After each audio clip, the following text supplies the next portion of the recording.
I could do this all day.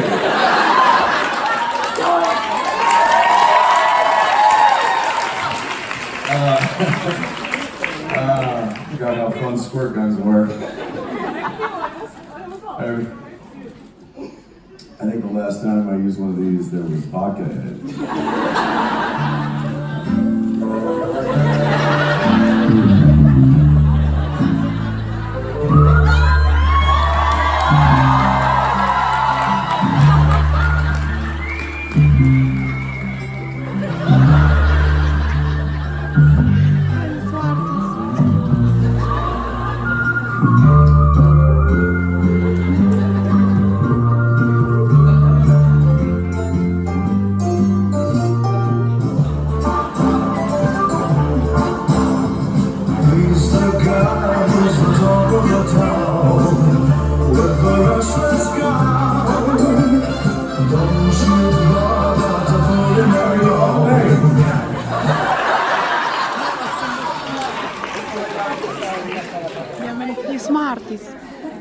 So much fun! How long is this panel? Can we extend it by like a half an hour? Una gamba. And just play that song on repeat?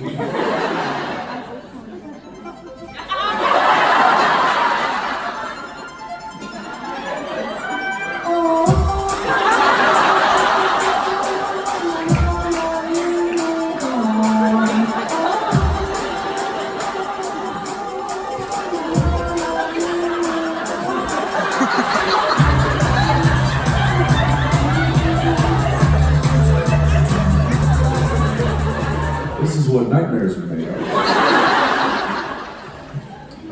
How's everybody doing?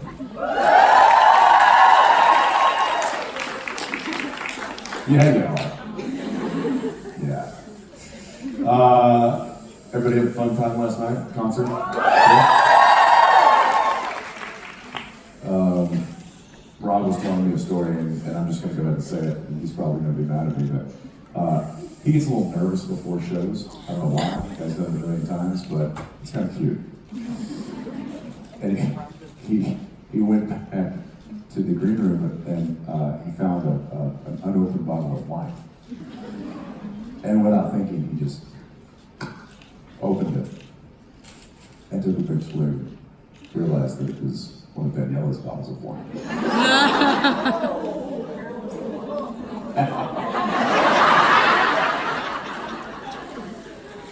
I can't wait to tell her. These are the little things. Yeah, and then I'm going to shoot him in the face with a squirt gun. So it's like a double whammy. All right, let's take some questions because I can just do this all day. Hi. Hi. So I'm going to ask you a little early today, put on the director hat. Over the last 14, almost 15 years, there's been a lot of changes in technology when it comes to filming things. But there's also been a lot of changes in technology when it comes to watching. So when you started, you may have been watching on like a 19-inch tube television. Now you're watching on an 80-inch flat screen. How have those changes affected decisions that are made on set with regards to like blocking, lighting, those kind of things? The details that may have been missed by viewers in the past that are being noticed by viewers now? Great question. We actually, when we started the show in 2005, we were on 35mm film. So we were shooting old school, actual film. And they would say, check the gate, which in the film industry, you have to, there's a person that actually gets a flashlight and looks inside the camera to make sure that there's not a hair or a piece of dust that has landed on the lens that would be picked up and essentially ruin the take. With the invention of digital and the quality of digital, when we switched over to that, I think season 3, all of that became obsolete. And there was no checking the gate, there was no having to switch out the giant film mags. So it was that was certainly a shift. And I remember the lighting became different. And really that's the only major difference, I think, with film and with HD is the lighting has to be skewed a little bit more for that. Unfortunately, with high definition, you get to see more of the imperfections, I think, in filmmaking. So there's arguments of, well, you can do more with it, but at the same time, I think it also highlights some of the negativity that film didn't show. So I don't know. I think it's fine. You can also put treatments on it. You can make a digital image look film-like, much like your cameras. You can put a filter on it. So there are tricks to make digital imagery look film-like. But we try to just keep it as close to what the human eye would see in real life as we can. And really the only thing that changes to make that happen is lighting. So. Thank you. Thank you.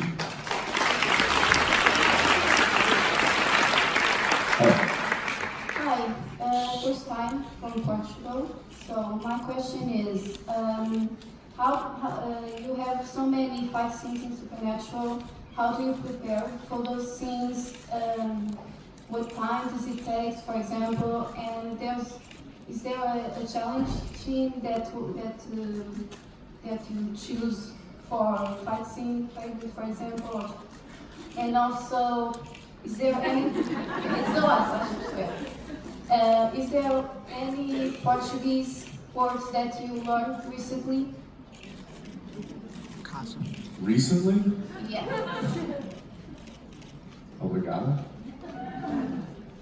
Yeah, I didn't learn that recently. I've known them for a long time. Yeah, you know that. Yeah, I should know more. I dated a girl from Brazil who spoke Portuguese many years ago, and I should probably know more than I do, but it's been a while. Fight scenes, yes. Getting ready for a fight, it depends on what the fight scene is. If it's a heavily choreographed fight scene with a lot of physical moves and choreography, fight choreography, then yeah, we do rehearse it quite extensively. Because of the schedule and because Jared and I are working so much, the stunt guys, our stunt doubles, will come in on a day, maybe two or a day or two or three before we actually film that scene, and they will rehearse that fight scene and map out all the moves and design it. And then we will come in on the day that we're filming it and essentially stand off to the side and watch our doubles perform it. And then I will then step in and I will run it a few times with whatever stunt double guy that I'm working with that day. And a lot of times, if they are a heavily choreographed fight scene, Rob Hader, who is our stunt coordinator, who is, I think, doing a phenomenal job, he will video the fight scenes a few days beforehand, edit it together, and send it to us in an email. So I'll get to watch kind of a cut version of what we will be doing. And then I'll just try to memorize the moves. You know, it's a right punch here, it's a duck, it's a right kick. And then when we get there and it's time to film it, we'll run it a few times. A lot of times we'll break up a full fight scene. So what you see is as one continuous fight scene, we'll break it up into sections. So there'll be like a beginning, a middle, and an end. And those are the more complicated ones. A lot of times if we're just doing a stunt, we'll just walk in and I'll be like, all right, what am I doing? They're like, you're gonna fly through that window. I'm like, okay, sounds good. Jensen, you wanna stretch out? No, I'm fine. I should stretch out more. I don't. And I pay the price. But it's, there is a lot of people that put a lot of time and effort into making those stunt scenes, those fight scenes look as real as they do. And people get hurt, people get banged up. You know, I've caught a few, in fact, just this past season, I forgot to duck. And I was working with a stunt guy. And most of the stunt guys in Vancouver that work on our show know that Jared and I are pretty good about doing stunts. So they go pretty hard with us. Unfortunately that day he was going pretty hard. And I caught a fist right to my temple. And didn't stop. It was like I hit him and then he threw a punch and I was supposed to go like this, and I didn't do this. I actually went like this. So I helped him hit me.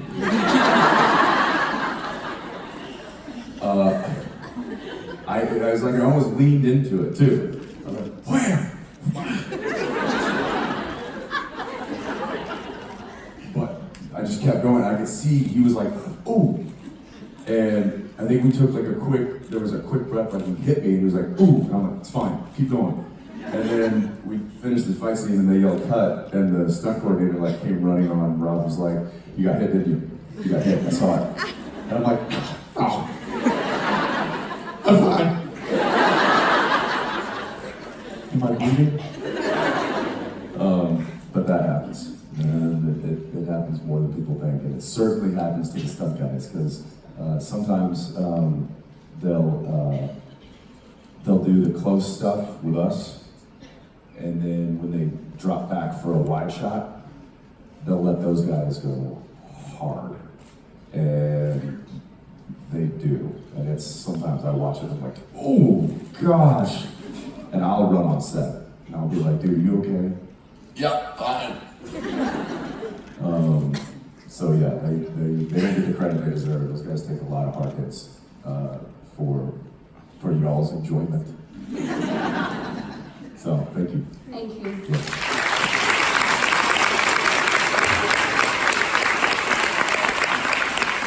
Hi. In 1412 Profits and Loss, we see baby pulling a trailer with a mallet box on it.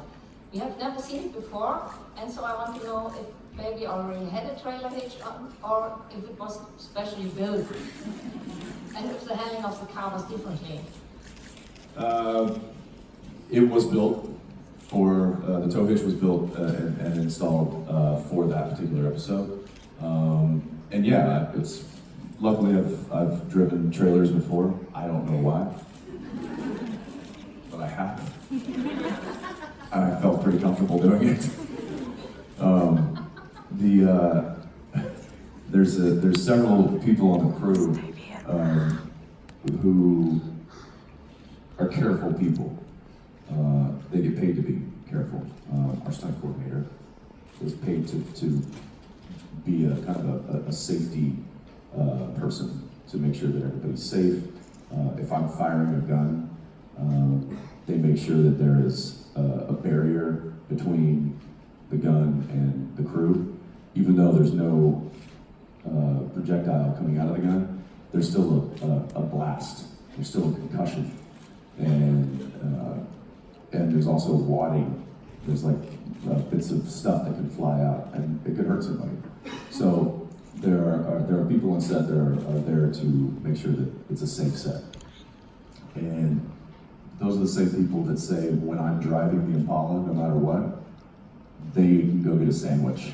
They'll walk off set, they're like, oh, Jensen's driving? Oh, we're good. And then apparently, Jared's driving. More people come on set to protect people from his erroneous driving behavior. I think I said this before. There was I forget the name of the episode. What was the episode where I got like Dean had the love potion and the two girls?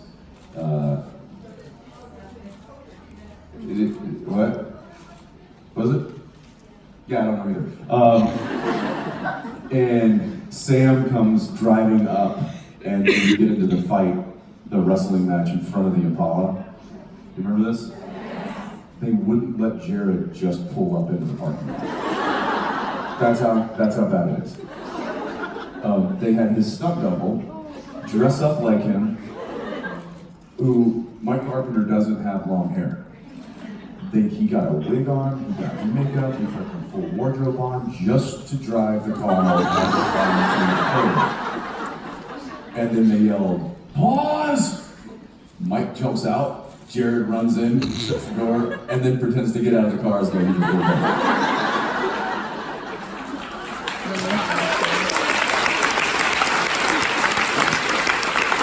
I was accounting for it. It's ridiculous. The guy can't drive a car. He's almost 40. Whatever. But yes, that tow hitch was put on for that particular episode, and it was taken off shortly after. So, yeah. Thank you. Thank you. Hi. Hi. If Dean hadn't been raised as a hunter, what career do you think he would have pursued and why?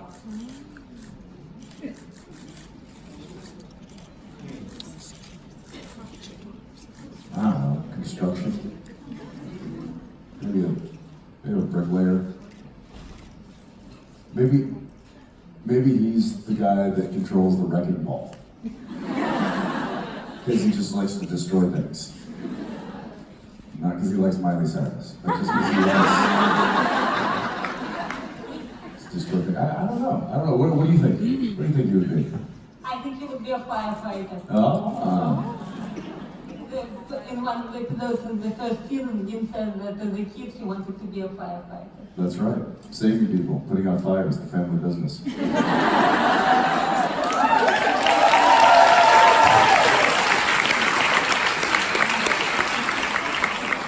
Saving people, starting fires.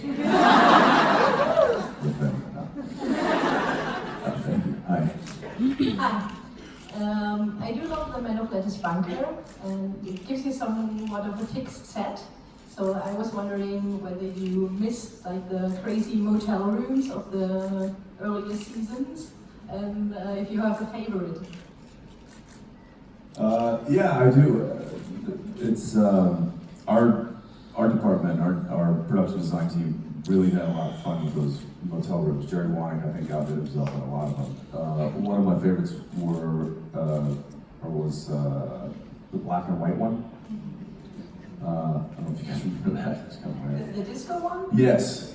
I love it. I love that one. That was I looked around and I was like, what can I steal? And then I also like the Western one. The saloon doors in the middle of it. It's so great. I'm like, who thinks of this? Jerry did, and he's fantastic at it.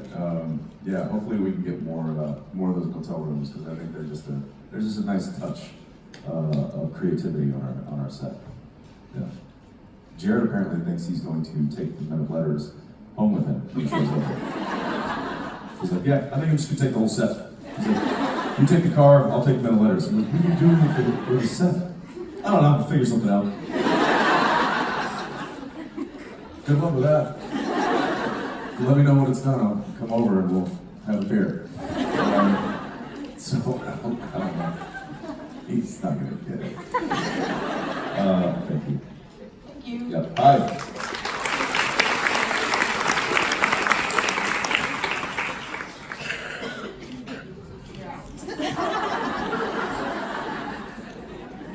Hi.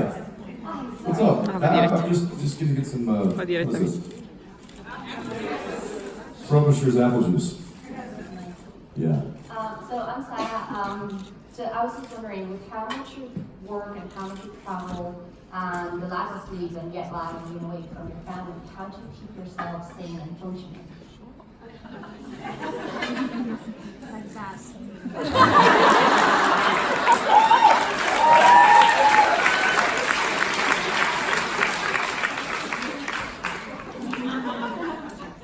This apple juice is turned. That's a good question. I was just on a completely different time schedule 3 days ago. So now when I'm waking up, my family's going to bed. And I was actually talking to had dinner with Graham McTavish on Friday night. I don't know if you guys got to meet him this past week. Great guy. Super cool guy. It was good to chat with him. He just apparently just read a book called Why We Sleep or something like that. And it's this doctor who talks about the importance of sleep essentially and the circadian rhythm. And I started thinking, I'm like, I don't think I've had a circadian rhythm since I was maybe in my 20s. And it's because I'm constantly changing time zones and constantly traveling, and I sleep when I can, and I've somehow tricked. Here's my trick. This is what I do. If you guys are traveling here or traveling somewhere, this is my trick. As soon as I get on a plane, if I'm getting on a plane and going back to New York, I will immediately change my watch to the time that I'm landing at. And then I will plan my flight according to what time it is on my watch, where I'm going. Which could be difficult, but as soon as I get my headspace in that time zone, all of a sudden my body kind of follows. And so that's kind of what happens throughout the season when I go back and forth. Or when we shoot on a Monday, we start at about 8 a.m. and we finish about 9 to 10 p.m. Then on Tuesday, we started about 9 or 10 a.m. and finished around 11 or 12. And then on Wednesday, we're starting at about 11 or 12. And then by Friday, we're starting at about 3 in the afternoon and filming till about 4 in the morning. So you don't get to go to sleep at the same time every day. And then a lot of times, we film till 4 in the morning and then sleep for 2 hours and get on a plane and fly home. And it's just one of those things that we've been doing it for so long that it's just normal. And Jared can sleep standing up. I need to be sitting down at least. But he and I, we have this thing, and it happens on set. We'll be, a lot of times at lunch, just look at each other and be like, sleep contest. And we do it on planes. We're boarding a plane, they'll look at me and we're like, sleep contest? I'm like, yeah, challenge accepted. And it's basically just who can go to sleep the fastest. Because we need sleep.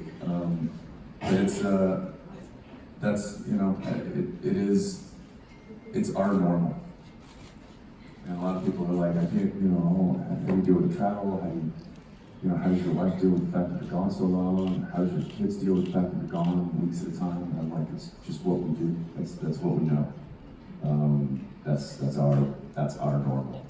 And it may sound weird to other people, but it doesn't sound weird to us because it's all we've known. I mean, I started dating my wife shooting a show. So she's only ever known me doing the show. We knew each other beforehand, but she's only ever been in a relationship with me while I've been on the show. So that's all we know. So next year, she's going to be like, why are you here?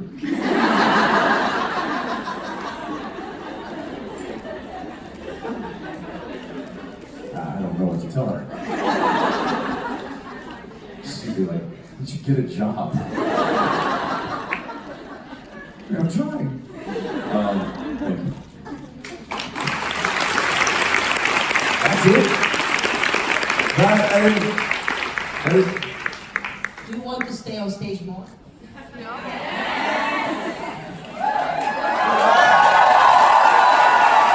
However, you know what I would like to do more? Yeah.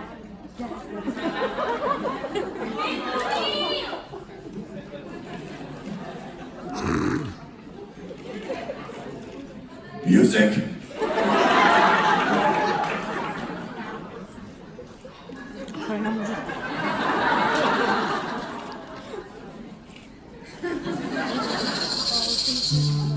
There it is. What's your name? Yes. Alice. What's your question?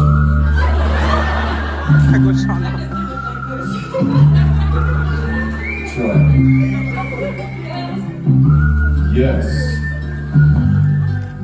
My question was, how does French with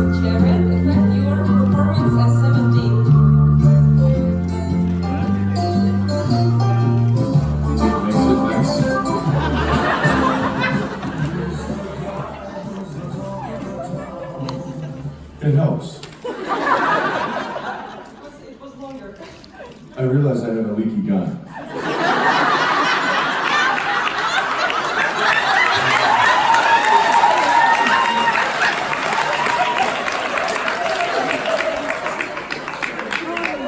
This is a little awkward now. I'm sorry. I'm gonna see someone about this.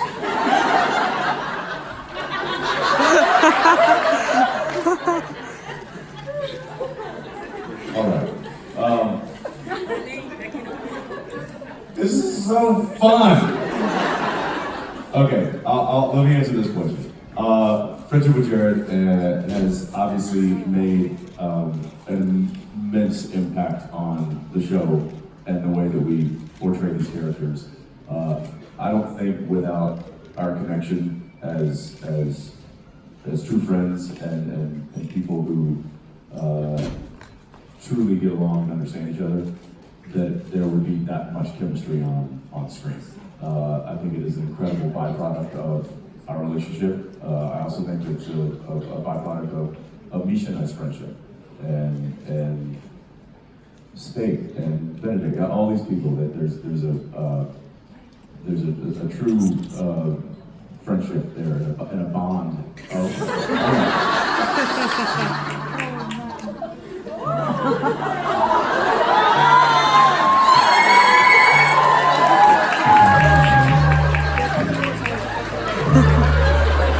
We'll hide behind the unicorn.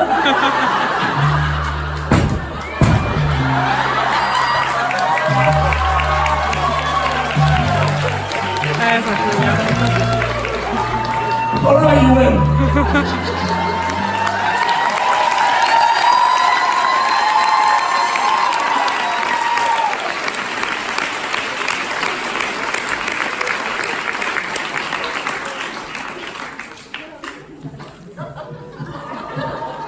Well, I got out of here real quick. Okay. Am I done now? Can I? That was get off the stage. Well, I will. I'm coming back, right? Because I have to talk with that. What's his name? Who's that guy? Yeah, I think one you know is. Oh, right. The guy that I recently had a friendship with. Yeah. I'm gonna see you back here with Misha in a little bit. So, thanks.